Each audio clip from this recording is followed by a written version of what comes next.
होता आया है।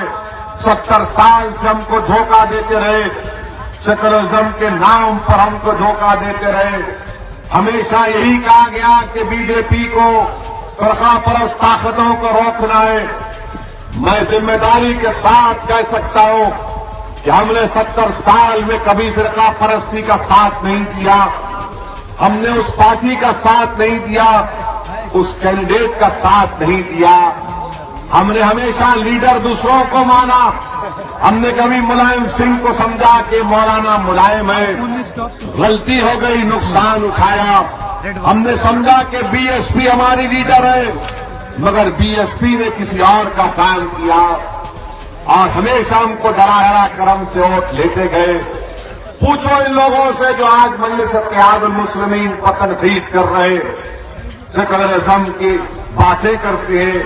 पूछो इन दलालों से कि 2014 के लोकसभा के इलेक्शन में कैसे बीजेपी कामयाब हो गई 70 लोकसभा के सीट पर।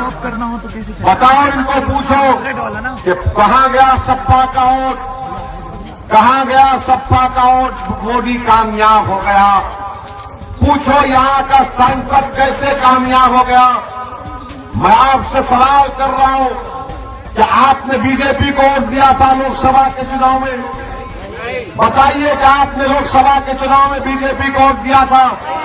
किसको वोट दिया था? बताइए, डरने की जरूरत नहीं है। बताइए, डरने की जरूरत नहीं है। अखिलेश की सभा नहीं है, मोदी की नहीं है, ये हम भाइयों की सभा है। बताओ किसको वोट दिया था? फिर बताओ, फिर सपा क्यों कामयाब नहीं हुई?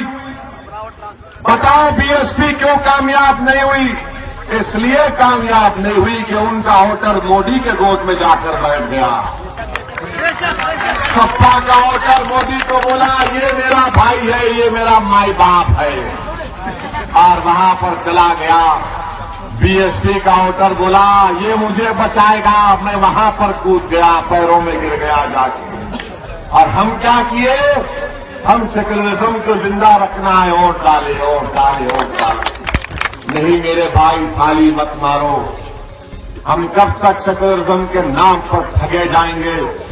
हर इलेक्शन आता है तो क्या करते, ऐसा मंच बना देती है। इस मंच पर मेरी तरह एक आदमी को बुलाते, उसको एक बड़ा फूल का माला पिना देते, वो बड़ा खुश हो जाता है। वो क्या हमारा सम्मान हो रहा है, ये नेता, वो नेता, ये बहन जी सब हमको मंच को बुलाकर फूल पिना है। अब बड़ा खुश हो गया और उसको बाद उसको बोलते देखो इलेक्शन आया है, तुमको सेकुलरिज्म को बचाना है।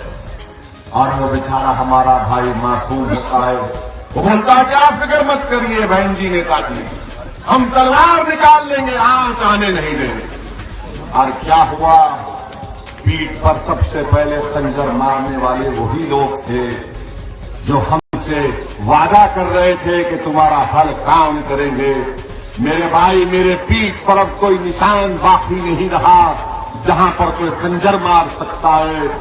मेरे चाहने वालों ने मेरी पीठ पर खंजर मारा, मेरे दुश्मनों ने मेरे सीने पर मारा।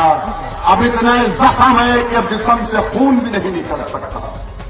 मेरे अजीज दोस्तों, समझो मेरी इस बात को कि जमहूरियत की हकीकत यह है कि जिसके पास ताकत है, जिसके पास उसके नुमाइंदे हैं, उसी के काम होते हैं। जिसके पास कोई ताकत या आवाज नहीं है, तो सुनो मेरी इस बात को, दुनिया बेवा की फरियाद को नहीं सुनती। दुनिया किसकी आवाज को सुनती है? दुनिया उसकी आवाज को सुनती है जो खड़ा होकर कहता है कि मैं ना तुझसे डरूंगा, ना किसी से डरूंगा, मैं सिर्फ अपने रब से डरने वाला हूं। मैं तुम्हारे सामने